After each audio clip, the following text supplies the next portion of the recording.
자, 안녕하세요. 망치자문사나입니다. 여기 그 대명동 신축 현장이고요. 오늘은 외벽 단열 작업과 그리고 보시다시피 누른 콘크리트, 옥상, 베란다, 발코니 이렇게 해서 지금 바닥 콘크리트 파설까지 지금 같이 진행을 하고 있습니다. 지금 보시다시피 저기 최고 상단에 파라펫 부분 이 부분까지 저희가 단열재를 지금 올려주고 있어요. 그리고 이쪽 부분에는 징크가 다 들어갈 부분이고요. 저기 옥상 있는 부분도 징크가 들어갈 부분입니다. 이런 부분까지 저희가 단열재를 감아주는 이유는 전편에도 저희가 설명을 드렸다시피 콘크리트 구조물 자체는 그냥 간단하게 설명을 드려서 그 돌이라고 생각하시면 돼요. 그래서 이 외단열과 내단열의 중요성이 엄청나게 중요합니다. 그래서 이 외단열을 얼마만큼 잘 감아서 작업을 하는가에 따라서 꼼꼼하게 하는가에 따라서 그만큼 열을 전달할 수 있는 능력을 차단을 할 수가 있습니다. 그리고 겨울에는 우풍을 차단할 수가 있죠.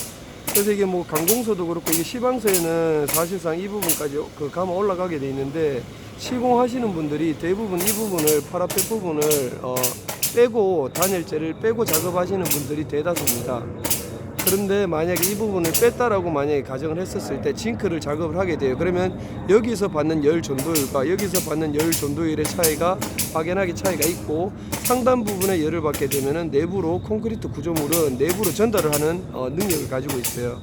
그래서 우리가 햇볕이 쨍쨍한 날씨에 한 37도 열을 옥상에서 받으면은 그대로 1층까지 전달을 한다는 그런 내용입니다. 그리고 얼마 전에 단열 편에서도 저희가 설명을 드린 적이 있는데 단열을 그만큼 꼼꼼하게 저희가 콘크리트 같은 경우는 내외 단열을 많이 신경 쓸 수밖에 없는 이유가 콘크리트 같은 경우는 단열을 우리가 얼마만큼 꼼꼼하게 하는가에 따라서 나중에 내구성의 차이가 엄청나게 차이가 날 것입니다. 그리고 이 창문을 저희가 설치하면서도 단열의 중요한 부분들을 설명을 드린 적이 있고요.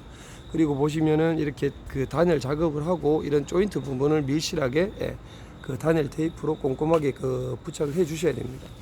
그래서 오늘은 공정이 좀 여러 가지 좀 겹쳐 있어요. 겹쳐 있고 저희가 지금 여기가 민원이 많이 들어오고 있는 상태라서 전편에도 저희가 말씀을 드렸지만은 이게 지금 공사가 한 8개월 동안 1, 2층 골조가 지어진 상태에서 무방비로 이렇게 지체되어 있다 보니까 저희가 담당자가 저희가 바뀌면서 업체가 쉽게 말해서 바뀌었는 거죠. 바뀌면서 공사를 또 다시 재개해 버리니까 주변에 있는 민원들이 그 전에 있는 업체인 줄 알고 지금 착각을 하시고 오셔가지고 엄청나게 이런 클레임을 많이 걸고 있었어요. 그래서 이런 부분을 저희가 상세하게 설명을 다 드리고 지금부터 우리가 할 수 있는 부분은 공사는 정상적으로 진행이 돼야 됩니다.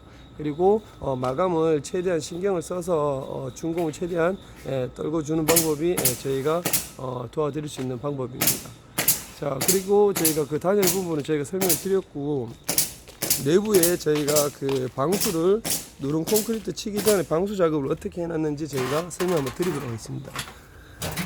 자, 오늘은 바닥 작업도 단열 작업도 할 거고요. 그리고 내부에 봤었을 때 왜 벽면으로 들어가는 부분 이 부분도 열반사 단열재로 작업을 다 할 예정입니다.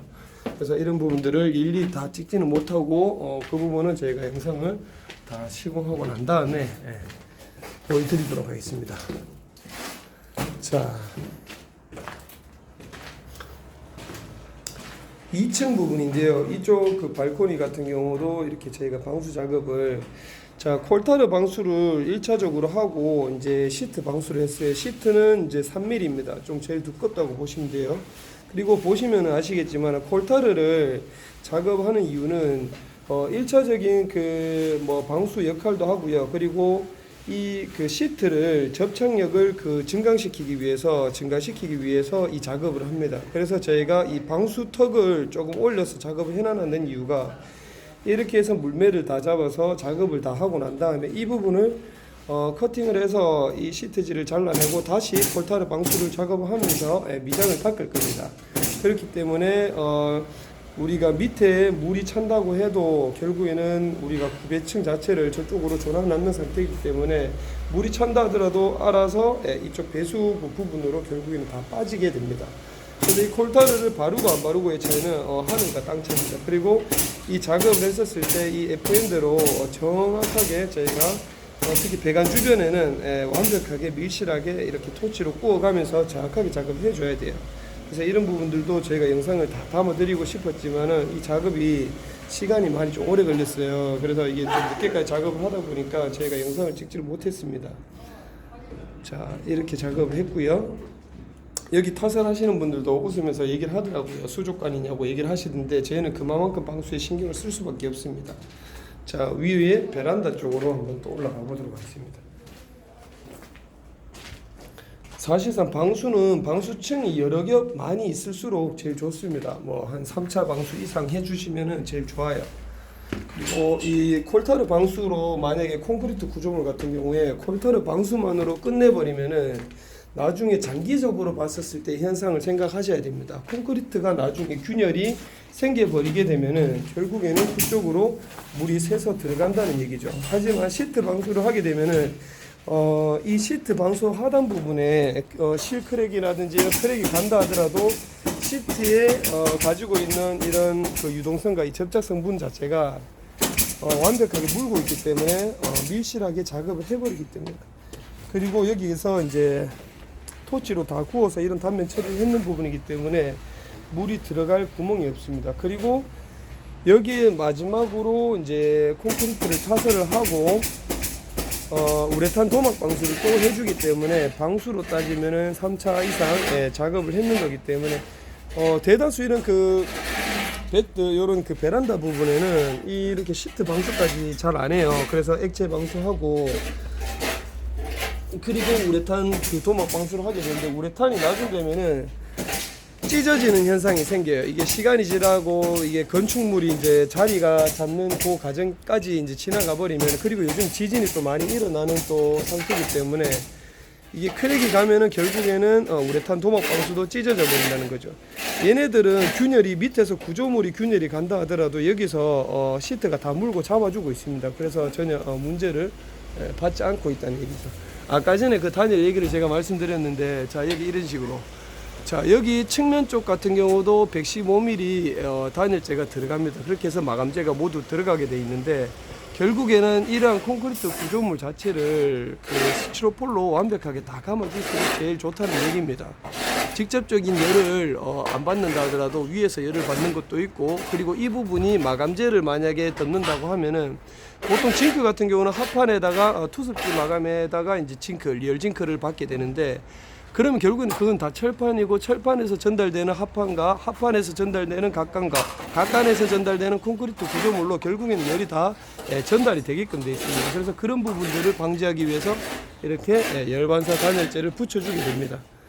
자, 그리고 여기 보시면은 배수구 부분을 꼼꼼하게 한번 보시면은 여러 개 저희가 이렇게 작업을 해놨어요.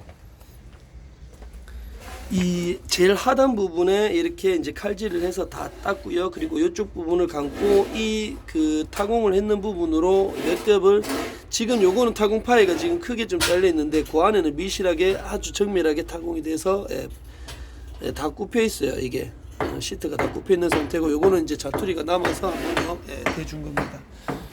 그래서 이런 배수 부분이 제일 중요하기 때문에 이런 부분을 신경 쓸 수밖에 없습니다. 그리고 여기도 저희가 확인을 시켜드렸고요. 그리고 저기 최상층 옥상 부분도 저희가 확인을 한번 시켜드리도록 하겠습니다. 자, 여기가 이제 최상층 옥상 부분입니다. 옥상 부분에도 이렇게 시트 방수를 3mm 두께의 시트 방수로 완벽하게 시공을 해뒀고요. 그리고 이렇게 그 두겹 있는 부분은 나중에 징크 후레싱으로 해서 완벽하게 이제 밀실하게 시공을 할 겁니다. 그래서 이렇게 꼼꼼하게 작업을 해야 되는 이유가 장기적으로 보는 거예요. 이 건물을 AS 기간 5년만, 예를 들어 방수 구조물 같은 경우는 예를 들면 한 5년이라고 가정하면은 그 기간을 보는 게 아니고 조금 더 시간적인 그 투자와 금전적인 투자를 하셔가지고 장기적으로 보셔야 되는 거예요. 콘크리트 사실상 우레탄 도막 방수가 수명이 뭐 10년 뭐 15년이라고 얘기하지만은 그거는 입증된 게 전혀 없습니다. 왜냐하면은 그 제품에 대한 10년에서 15년의 그 성능을 갖춰져 있지만은 사실상 유지 관리라는 거를 뭐 2년에서 3년 주기로 계속 해줘야 됩니다. 결국에는 그쪽 부분에 콘크리트 뭐 이런 표면 부분에서 크랙이 간다든지 이런 부분으로 인해 가지고 계속 유지 관리를 해줘야 되는 부분이고, 여기는 이제 지붕이 없는 구조이기 때문에 이렇게 시트 방수를 꼭 더군다나 해줘야 됩니다.